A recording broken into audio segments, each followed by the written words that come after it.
L'eau étant un liquide important dans la vie quotidienne de l'humanité, mais ici, c'est une denrée rare, disons même inexistante. Si ce n'est pas ce puits non entretenu qui permet les populations vivant à cheval entre le Koweït et le chantier moderne d'effectuer leurs travaux ménagers. Vous vous rendez compte que depuis des années, cette route-là, la SCG a mis des compteurs. Il y a des tuyaux de la SCG qui passent sous terre ici. Mais nous n'avons pas d'eau. Il y a même des compteurs d'eau qui sont déjà enterrés. C'est pour dire l'érosion de boue, les herbes ont déjà enterré les compteurs d'eau. Il n'y a pas l'eau, il n'y a pas de courant. Ici, quand il est 18 h, on est dans le noir, on ne sait pas si les gens existent ici. Et on boit de l'eau du puits. Je donne l'eau à tout le monde ici. C'est mon père, père à son âme qui est décédé, qui a creusé ce puits-là. Et ce puits, on prépare avec, on boit pour certaines personnes qui mettent encore la javel dans leur maison, le goût de javel et le bidon. Mais ça nous donne des maladies. Ça nous donne la gale. Problème d'eau, d'électricité, de routes, braquage et inondations. Des conditions de vie inexplicables que vivent ces populations qui ne savent plus à quel sens se vouer.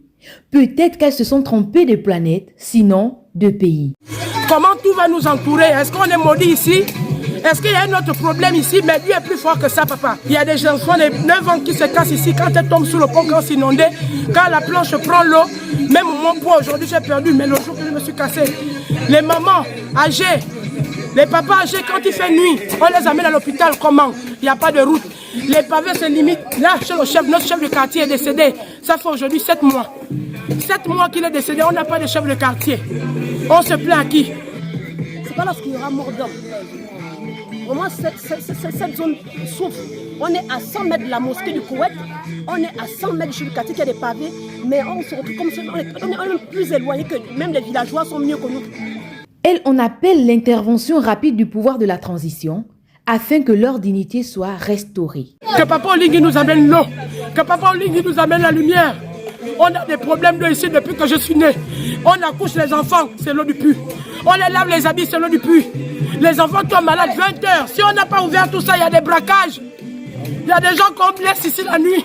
C'est tout un peuple qui crie à l'aide. C'est vrai que d'autres ont pris des chocs à ce que l'État nous regarde, mais vraiment on crie à l'aide de tout un peuple. Il y a des bébés, il y a des enfants, il y a des vieilles prêtes à l'école.